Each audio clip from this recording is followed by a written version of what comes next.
I'm only one call away. I'll be there to save the day. Superman got nothing on me. I'm only one call away. Call me baby if you need a friend. I just wanna give you love. Come on, come on, come on. Reaching out to you, so take a chance. No matter where you go, you know you're not alone. I'm only one call away. I'll be there to save the day. Superman got nothing on me. I'm only one call away. Come along with me and don't be scared. I just wanna set you free. Come on, come on, come on. You and me can make it anywhere. And for now, we can stay here for a while. Hey, 'cause you know, I just wanna see you smile. No matter where you go, you know you're not alone. I'm only one call away. I'll be there to save the day. Superman got nothing on me. I'm only one call away. And when you're weak, I'll be strong. I'm gonna keep holding on. Now don't you worry, it won't be long, darling.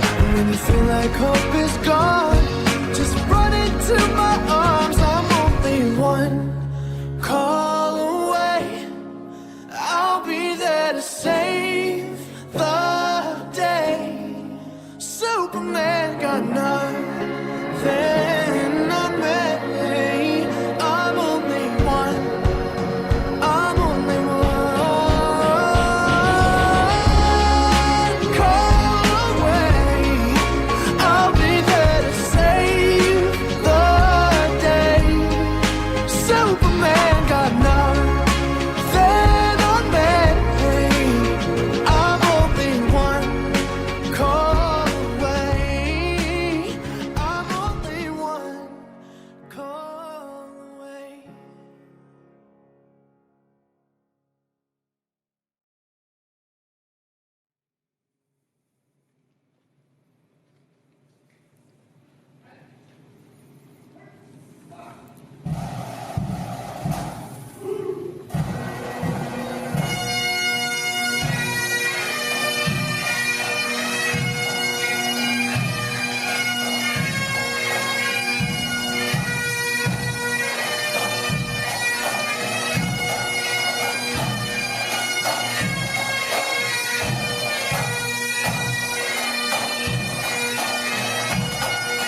Please join me in the pledge. I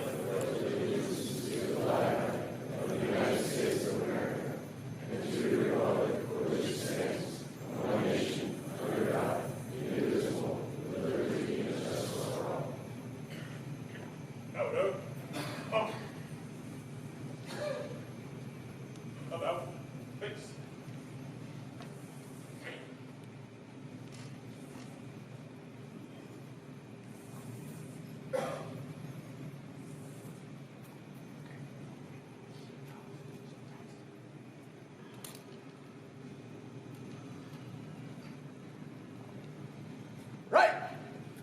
Wait. Fire.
Please be seated.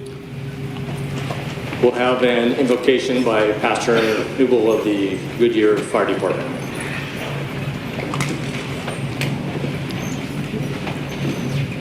Good morning. If you would please bow your heads with me. Dear God, we thank you for another day, another opportunity.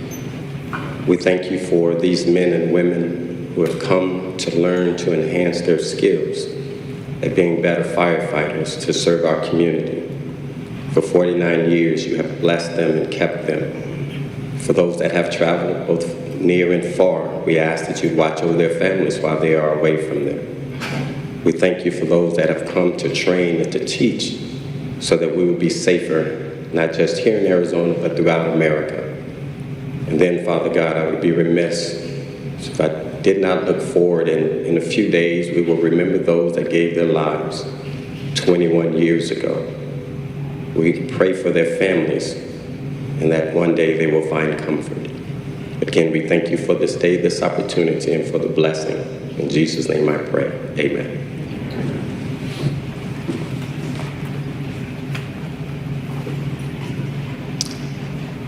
Thank you. We'll now get started right into our firefighter memorial service. It's a continuation from our honor guard.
And now we'll move into the memorial piece of our ceremony.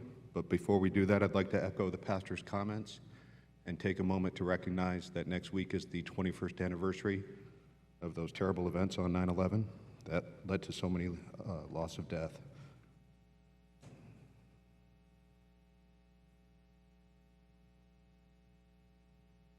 And now for the names that we will recognize from the Arizona Fire Service that we've lost, and we will recognize at this year's 2022 Fallen Firefighter Ceremony.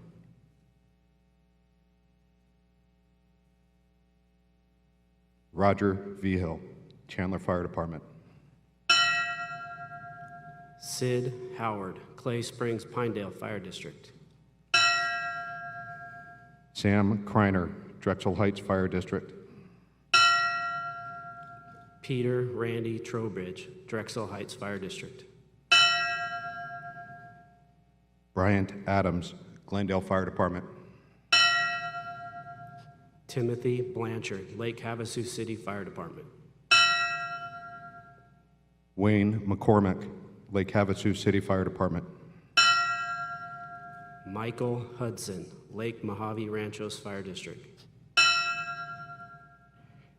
John Geyer, Mesa Fire and Medical Department.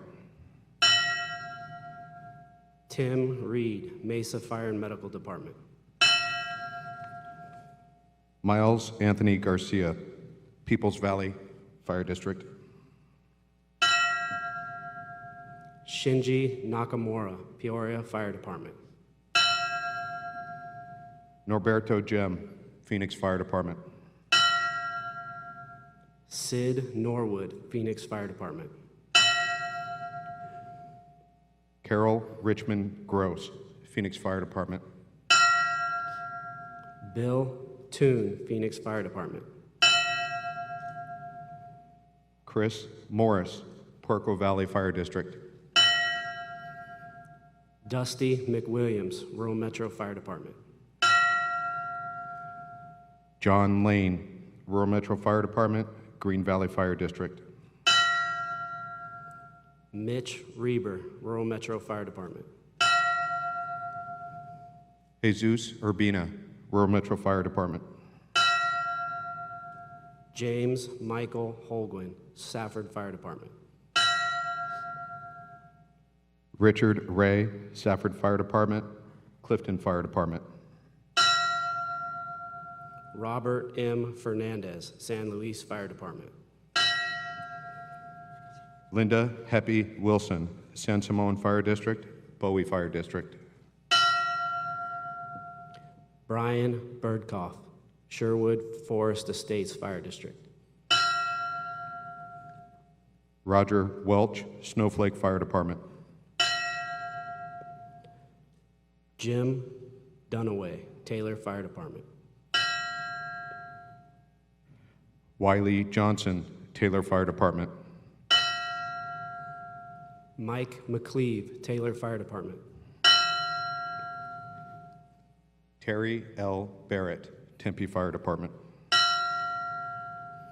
Kai Gertler, Thatcher Fire Department.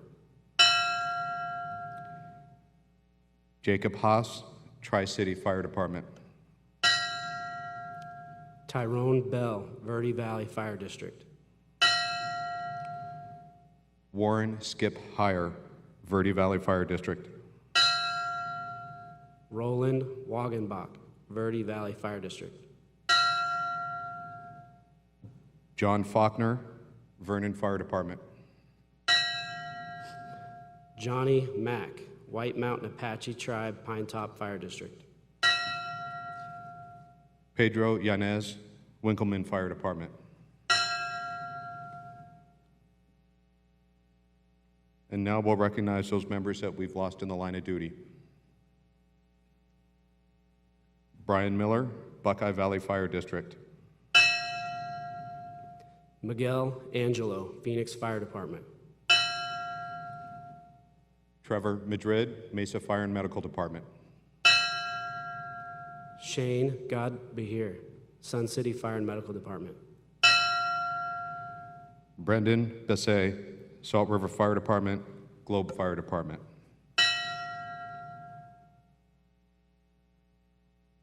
Would all uniformed personnel please rise?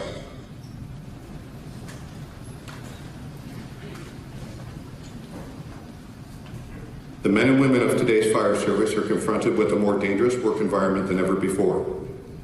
We are forced to continually change our strategies and tactics to accomplish our tasks. Our methods may change, but our goals remain the same as they were in the past: to save lives and to protect property, sometimes at a terrible cost. This is what we do. This is our chosen profession. This is the tradition of the firefighter. The fire service of today is ever-changing, but it is steeped in traditions 200 years old. One such tradition is the sounding of the bell. It was the bell that signaled the start of duty. Throughout the days and nights, each alarm was sounded by a bell. They called them to fight fires and to place their lives in jeopardy for the good of their fellow man. And when the fire was out and the alarm had been completed, it was the bell that signaled its end. When a firefighter died in the line of duty, paying the supreme sacrifice, it is the mournful toll of the bell that solemnly announced a comrade's passing. We seek strong words and symbols that give us a better understanding of our feelings when we experience a loss, and we use these words and symbols to reflect the devotion our brothers and sisters had for their duties. The sounding of the bell, a special signal of 3 rings, 3 times each, represented the end of their duties and that they were returning to quarters. And now, for our fallen brothers and sisters who have completed their tasks, their duties well done, they have given their best. For our brothers and sisters, their last alarm, they have gone home. Present. Oh.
Please be seated.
Good morning and welcome to the 49th Annual Arizona Fire School. It was really, really good to see you till those lights come on and I can't see anything now. Good to have you here. What a stirring flag presentation and memorial. The Honor Guard is several agencies that come together for fire school every year, and what a great job they do and for the professionalism that they bring to the fire service. Again, we'd like to thank you for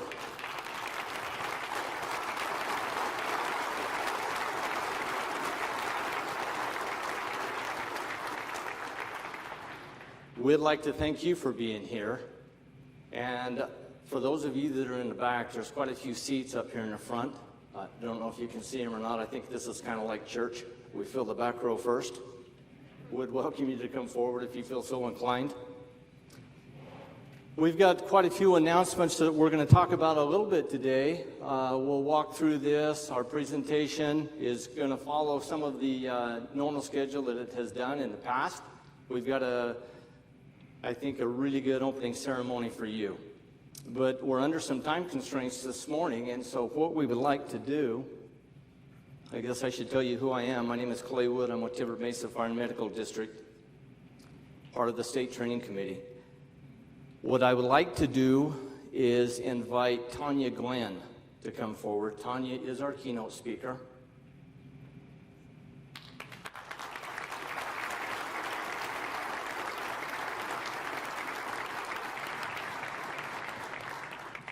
Tanya comes all the way from Texas. We're glad to have her today. She's made quite a trip just for us, so we really look forward to seeing what you're going to help us with. Thank you. Turn the time over to Tanya. All right. Good morning. So I'm Tanya Glenn. I am from the Austin, Texas area. I have been in practice for 30 years, and my specialty is trauma, specifically post-traumatic stress disorder. A few years ago, I started working with Goodyear Fire out here, and that has since morphed into 8 fire departments and 1 police department. And so I go back and forth. I have a little apartment in Peoria, I have an office in Peoria, and I consider myself a dual citizen now. So I'm excited to be here and really honored to deliver a presentation. So I have about 2 hours worth of information that I'm going to cram into 20 minutes because that's what they gave me. And so I will do my best. We're going to move quickly through a lot of information, and as we get through this, we'll kind of break it down for you. All right, so this is actually how my career started. This was 30 years ago. This is when the Branch Davidian compound was raided by the ATF, and of course the subsequent approximately 60-day standoff that didn't go too well. And I knew the day I saw this go down on the news, my calling was to go to work in places like Waco and help people like the ATF. So I went to school the next day. I was 3 months away from finishing my master's degree at the University of Texas. And I told my professors that I was going to do such things, and they told me I was crazy. So here I am, 30 years later, just as crazy as the rest of you, and I love every day that I go to work.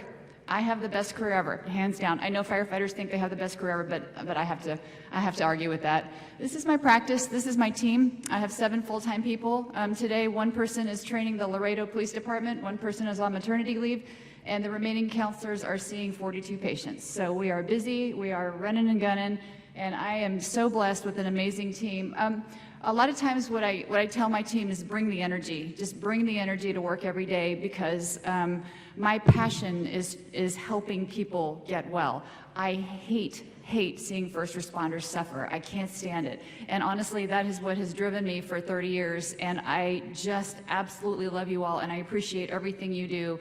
And I'm so, so grateful to have the opportunity to work with you.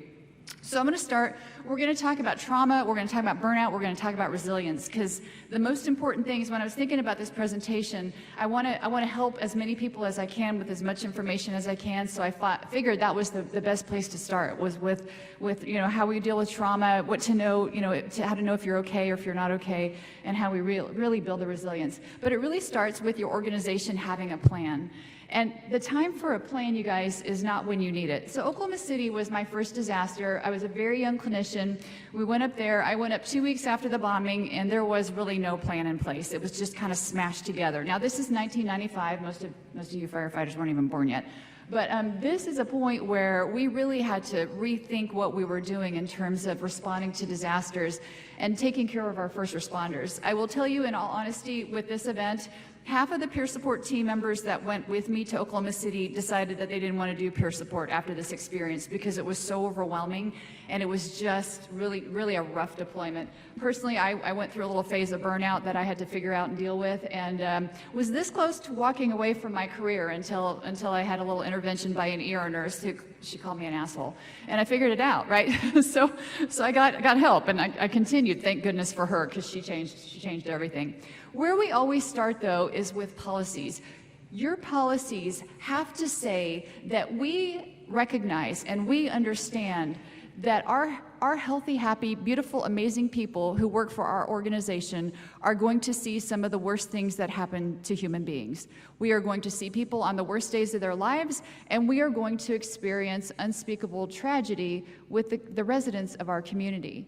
And we know that that's not normal. So the policies are designed to acknowledge bad things happen to good people, and then here's what we do about that. And that is a very important thing.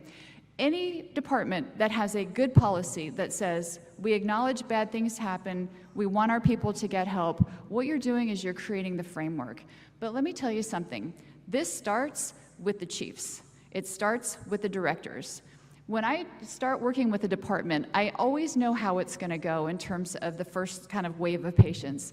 If the chief stands up and says, I believe in this, I have received help, I want you to get help, there is no harm, no foul, no shame, no stigma, just be well and go get help, it really sets a tone. If a chief stands up and says, well, here's this resource in case you need it, the implication is if you can't handle it, then the referrals come in much more slowly, and there's a lot of fear about using services like what I provide. So it really does start with the leadership. And then what happens over time when you have a good policy in place and you have good peer support in place is you start to change your culture. So when the culture changes, what happens is first responders hold each other accountable. They have the capacity to say, you know what, I know you had that bad call. I know you went to this incident. I know you worked a really, really rough, series of incidents. And I know you're struggling at home too. And I see the change, and I want you to get help. I'll go with you. I'll wait for you in the waiting room. I've done it. I've gotten help. It helped me. And when that culture change happens, all of a sudden people start to get help. And that really, it's like a force multiplier. The multiplication effect is absolutely amazing. One of my paramedic patients in Austin told me recently, he was at South Austin Hospital, and he was writing a report in the EMS room, and it was full, it was a busy night, and a bunch of paramedics in there writing their reports. And one of the paramedics popped his head in, and he said, hey, guys, I have a question. And everybody looked at him, they're like, go ahead. He goes, does eye movement desensitization and reprocessing really work to heal trauma? And everybody in that room said, yes, go do it. And there was no harm in admitting that everybody in that room had done it, right? And that's the key, and that's when the culture really starts to change. If we can go back to my slides real quick. Okay, all right. And then what you also need is you need your peer support programs. Peer support programs are a force multiplier in terms of psychological first aid. They are absolutely amazing. Currently, I have 2 teams deployed. I have one with Robertson County, which is a rural area of Texas. They had a horrible event last night. Awful event. And we also have a deployment going with our Customs and Border Protection team. So that's just today. I mean, that's Thursday for you. So you need your peer support teams. You need clinicians that believe in peer support, right? A lot of clinicians will say things like, therapists like me, they'll say things like, why would you train lay people to do psychological first aid? And my argument is, why do we have the Red Cross? Because that's exactly what they do. So training peer support teams is an absolute asset that has to be involved with every department, or resources to another department's peer support team if your department can't sponsor one. And then we get into trauma. So everything that I link trauma to is, in terms of traumatic stress, is that fight or flight response. This is the language of first responders. I often joke that we don't talk about feelings. That's the F word, feelings. We don't use that word. We use the other one quite a bit, but not feelings. Right, so it all starts with a fight or flight response. And in that fight or flight response, you produce adrenaline, glucose, and cortisol. And this fight or flight response is actually the common thread in the 4 types of stress, which makes complete sense to our first responders. So when we break it down and we take it to the physiology of what happens to your brain and your body during a traumatic response, it all ties together. So this fight or flight response, we used to think is a 7 to 10 minute response that people employ just a few times in their lives. So now we know that this is a very different sort of a concept. What we look at in terms of our first responders is when you're putting on your uniform to go to work, we all know complacency kills. So what's happening is you're generating like a low-grade fever level of fight or flight, and it's already kind of running through your system, right? And by the time you get to work, you've even cranked it up a few notches. My work with the Marine Corps, I was contracted with the 4th Marine Division. We did blood draws on those warriors when they were pending deployment, and what we noticed is that their glucose was high and their cortisol was high. So what we figured out is that they were in this low-grade fever level of fight or flight before they even deployed.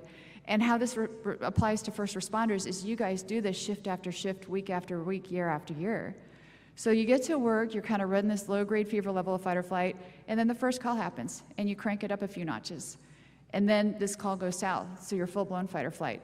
And you ride the wave the entire time you're deployed. And you don't come off of this until you go home. When you come home, that's a whole different process. We call it a parasympathetic nervous system backlash, AKA the adrenaline dump. And this is why when you walk into your home, you have completely lost your energy. You don't want to make decisions, you're exhausted, you don't want to talk to anybody, you don't want anybody to look at you or touch you or present a problem or hand you a honey-do list. And the dishes in the sink really piss you off, and you just and you're struggling with this. And this is every firefighter. What I always tell the families is that the best thing you can do is figure out your post-shift sort of MO. So a lot of you have spouses and significant others who have already figured out by the look on your face what kind of shift it's been.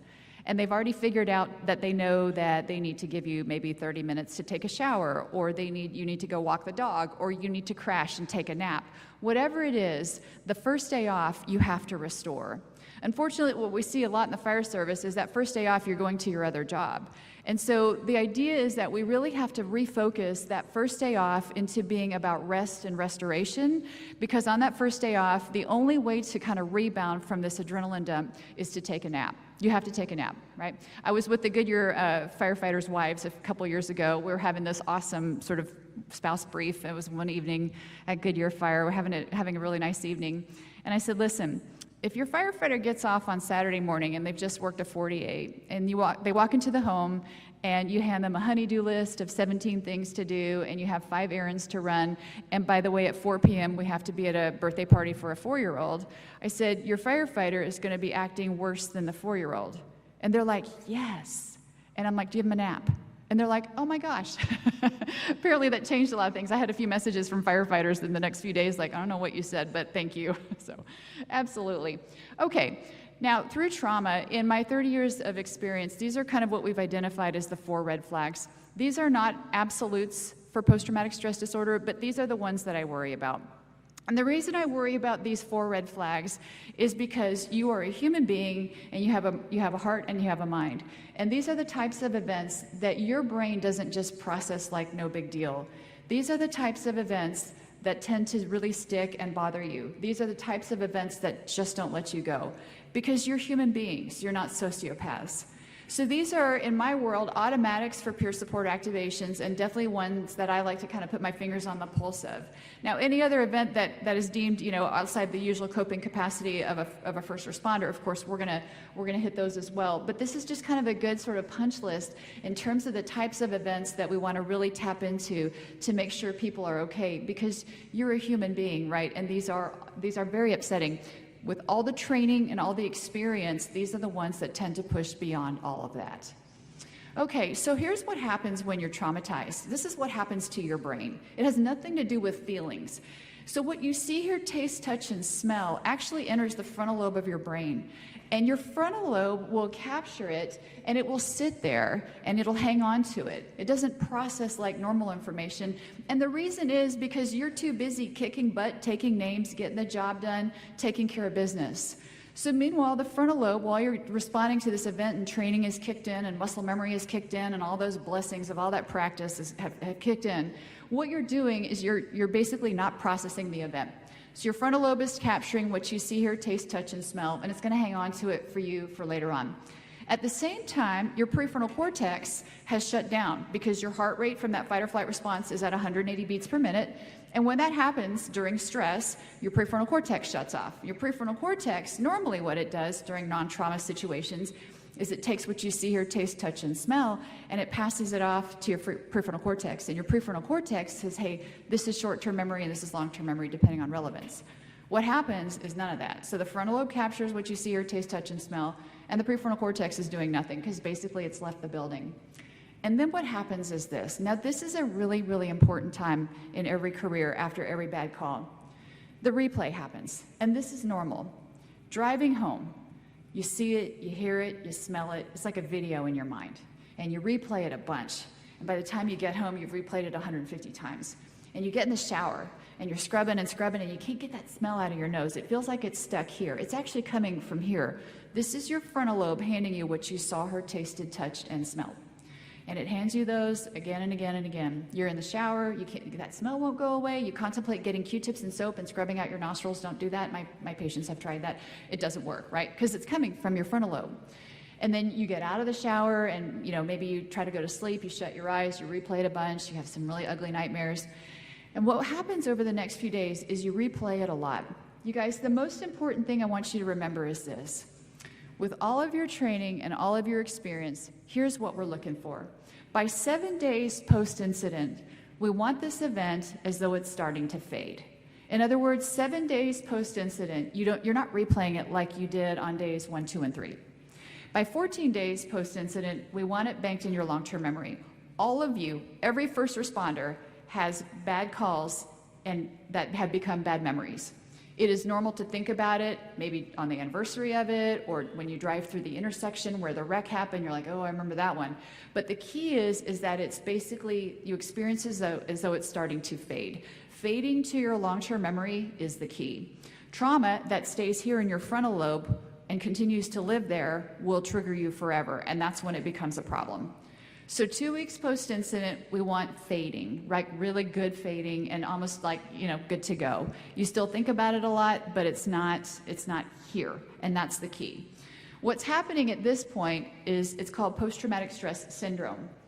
Syndrome is not the D disorder.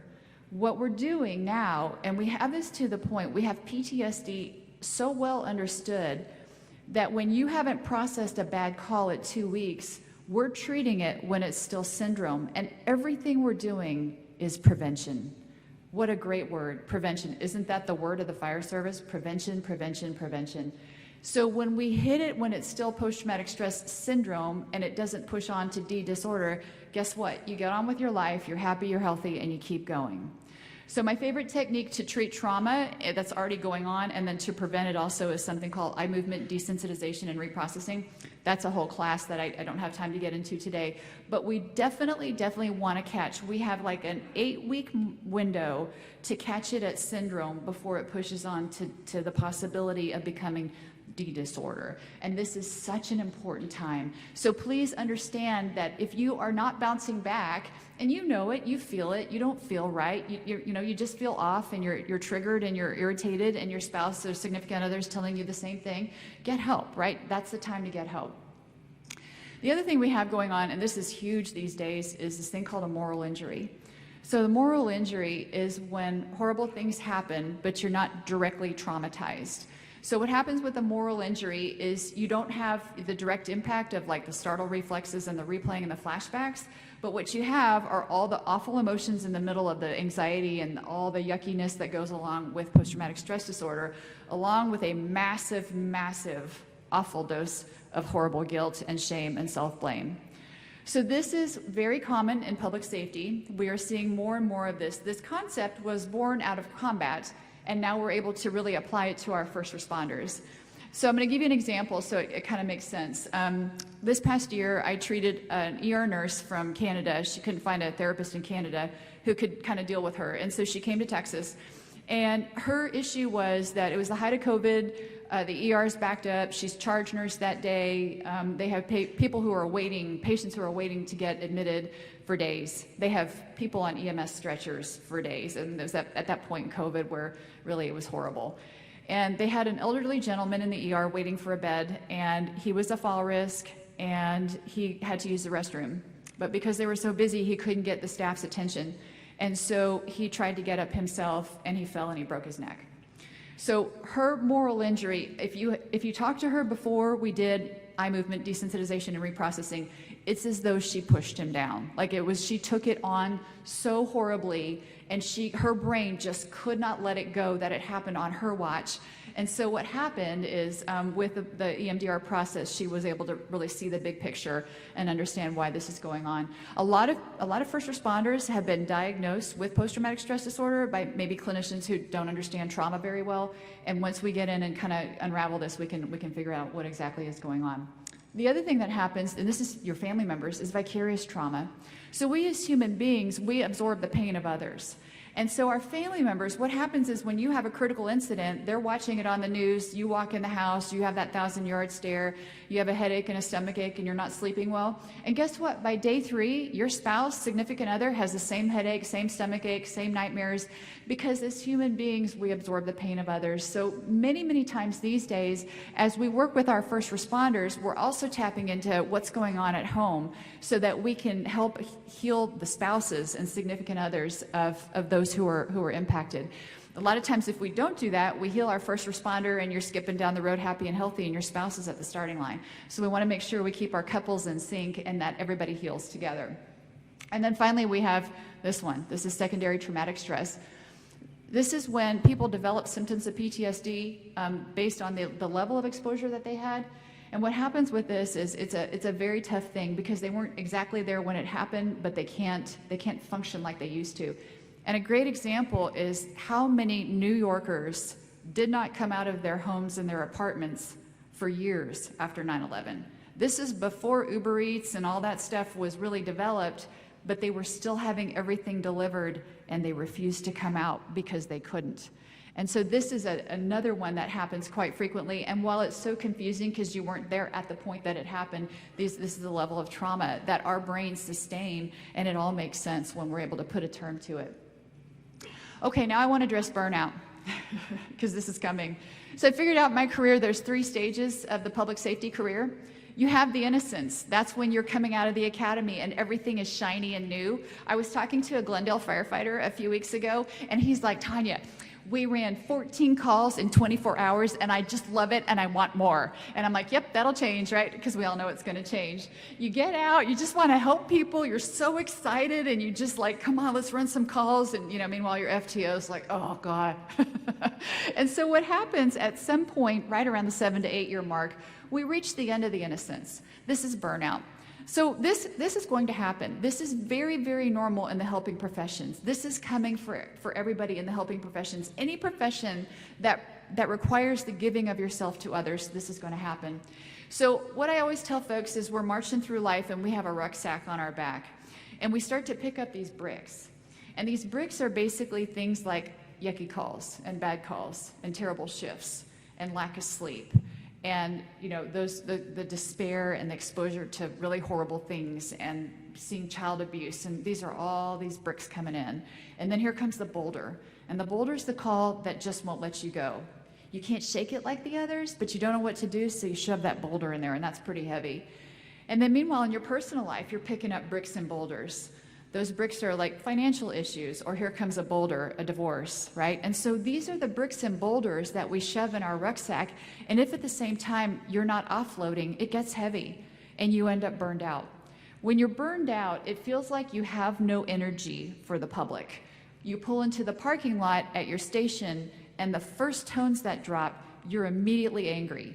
And you're throwing stuff, and you're cursing, and you're cynical, and everybody's like, oh, gosh, I don't know what to do or say, but you've changed. And so over time, what happens is people have to figure this out. And what I always tell people who are burned out is you have some options.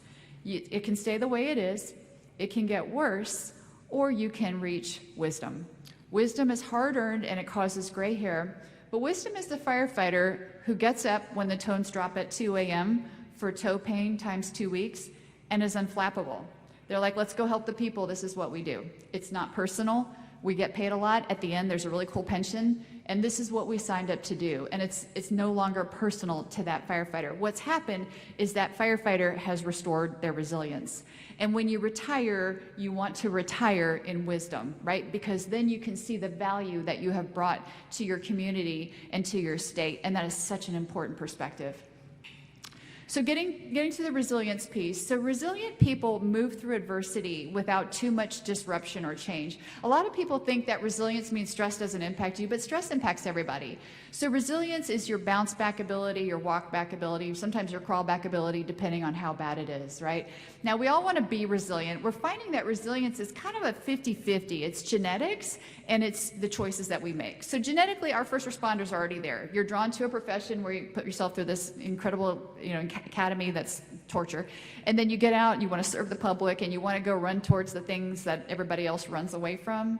You know how you have those neighbors who are like, I don't know how you do that because blood makes me want to vomit, and you're like, whatever, I don't know, I just do it. It's because you've been, really blessed with some really good genetics that has driven you towards this profession of helping others. And then there's the choices that we make, and we're going to talk a little bit about what that means. So when you think about resilience, what I don't want you to think is New Year's resolution, okay? In January, everybody's like, oh, what's your resolution? And people make up these resolutions and then abandon them. Resilience means that you are continuously working on self-improvement through your whole life. So some years you're working on professional resilience. Maybe you're going through paramedic school, or maybe you're going to promote, or maybe you're going to join a tactical team, or that kind of thing. And then you're also, at the same time, maybe you're working on your advanced degree, and that really impacts, your professional resilience as well. And then the next year, because you've been working so hard on your professional resilience, you kind of really focus on your family resilience. So maybe you end up in marriage counseling with your spouse, so you stop having that same fight over and over again, because all couples do that. And so you do that. And maybe it's because your kid is 15 and you're going to get in some family counseling because your kid is 15. And so you do that kind of family resilience. And then maybe the year after that, you're working on your physical resilience because you ran a 10K and now you've decided you're going to run a marathon. And so you're going to go do that. And so you're working on physical resilience. And you continuously work on self-improvement through your whole lives. I know coming out of COVID, a lot of people in the country are working on their health resilience. They're catching up on all the doctor's appointments and the blood draws and all the things that they missed during COVID, and getting back out there and getting physical and getting exercise again. Those are really good things to think of. The other thing I want to mention about your resilience through your life is that it's not always kind of like rosy, cool goals. Sometimes your resilience is ending that toxic relationship that you've been in for a long time and going through the pain of that ending and the grieving process and being alone for a while and then rebounding with your good energy and meeting new people. And that's the resilience. But it's sometimes bumpy, and it's not always super fun and like I'm going to set these goals and I'm going to achieve them and kick butt and take names. Sometimes there's some grieving that has to go along with your resilience goals so you can heal. Next slide. Oh, can I go back to the slide? There we go. Okay. All right. So here we go. In a nutshell, I like tangible, doable. When we have patients who enter our practice and their resilience is in the garbage can, we like to start with things like hydration, nutrition, rest, and exercise. I will ask patients this week, can you add 8 ounces of water to your day, 50 steps on that Fitbit, and 30 minutes of sleep at night to your normal routine? And then maybe next week, we're going to add 16 ounces of water a day, and we're going to add 100 steps on your Fitbit, and we're going to get an extra hour of sleep at night. And that's how we build it. I will tell you, small changes pay off big. I know it seems so simple, but small changes really pay off big. Then we work on your life outside the job, your family, your faith, your friends, and your hobbies. You have to have a life outside the job, because at the end of all of this, what do you have? You have your life outside the job. That's why retirement can be so hard for public safety folks, is because if they don't have a life outside the job, then they don't know what to do when they retire. Okay, alcohol in moderation for some, not at all, depending on your relationship with alcohol, okay?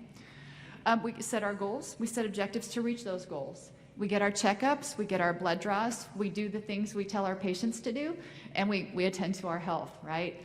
So with trauma, there's a lot of anger. And what I always tell people is that anger is like a tool. Make it make you better. Don't take it out on your spouse, and don't take it out on your friends, and don't take it out on your colleagues, and don't turn it inward. What I want you to do is I want you to take your anger and I want you to push it in a direction that's productive and positive. Maybe you go to the next level in CrossFit. Maybe you lift heavier than you ever have in your life. Maybe you run the marathon. Whatever it is, take it and push it out. Maybe you form a nonprofit for the children of fallen firefighters. Maybe you do something like that to take your anger and drive it in a direction. And this guy right here is a perfect example. America's Most Wanted, John Walsh. His kid is abducted and killed. So what did he do? He made a show that caught bad people by the thousands. And for those of you who are old enough to remember this, remember he would stare at the camera every Saturday night and he'd say, come on, America, we're going to catch these people. And we did, by the thousands, right? So take your anger and make it make you better. Forgive yourself and others. That's much easier said than done. I will tell you, it is much easier after we do trauma treatment like eye movement, desensitization, and reprocessing, because your perspective changes significantly. Know who you are and know what you stand for, right? And find meaning. So there's this amazing thing that happens to our patients upon discharge, before discharge. They find the meaning behind the sort of the why. They look at the event and they say, you know what? I wouldn't wish this on anybody, but it's made me better, stronger, and wiser. And that is post-traumatic growth. That is absolutely phenomenal. That's about 95% of our peer support teams are people who have reached post-traumatic growth, which is amazing, and I love to see that. So the silver lining of trauma is that if you heal, you get to post-traumatic growth. Okay, don't get stuck. Take a big deep breath, take a step back, okay? Look to each other. I often say that the best conversations we can have at work, sitting around that kitchen table in the fire station, the best conversations we can have is, the dumbest thing I've ever done is, right? The biggest mistake I've ever made is.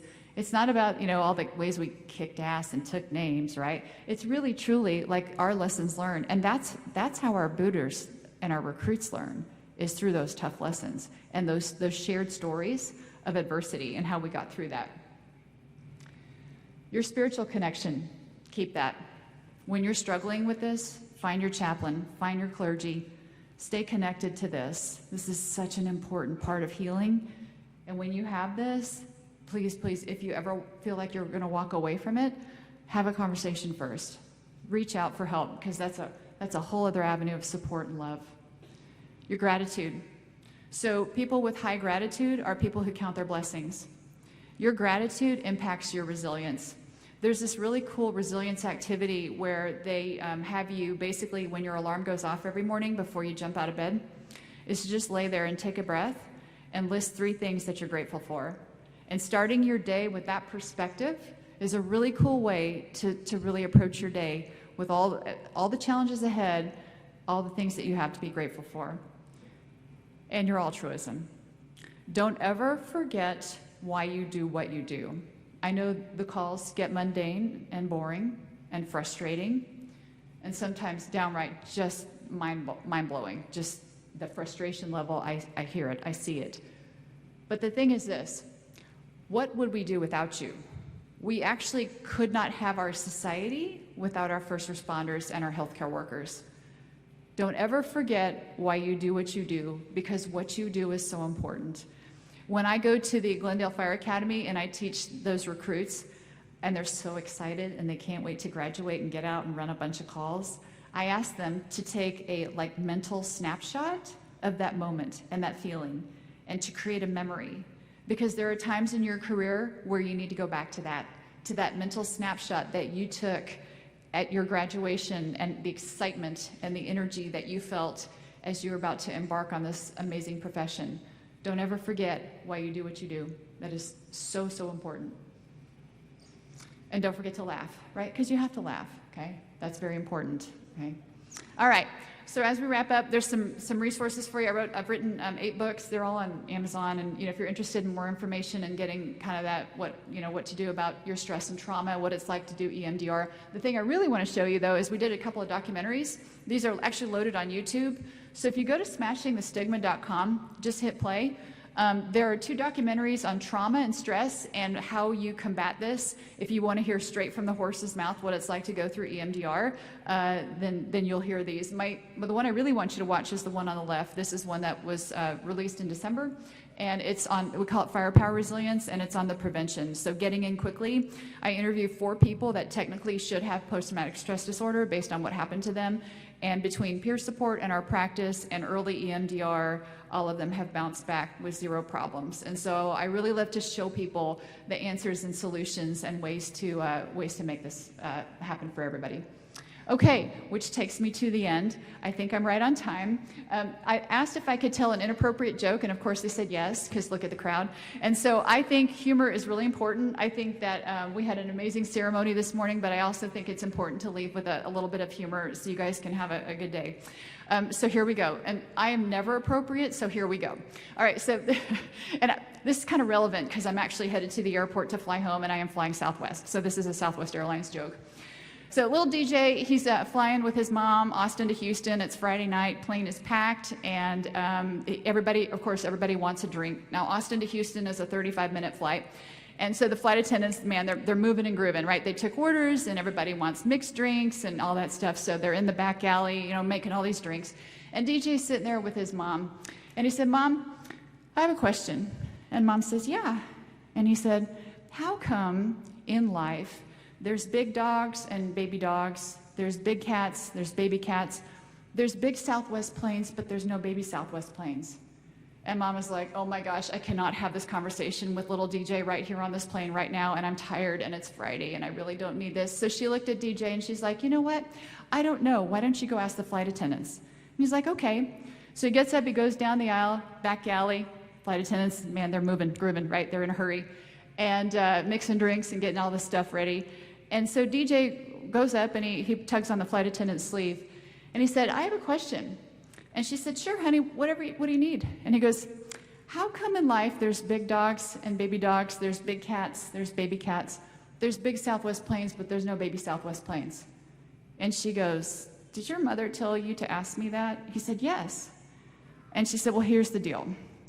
There's big dogs and baby dogs, there's big cats, baby cats, there's big Southwest planes, but no baby Southwest planes, because here at Southwest, we pull out on time. Go ask your mom to tell you about that." Thank you.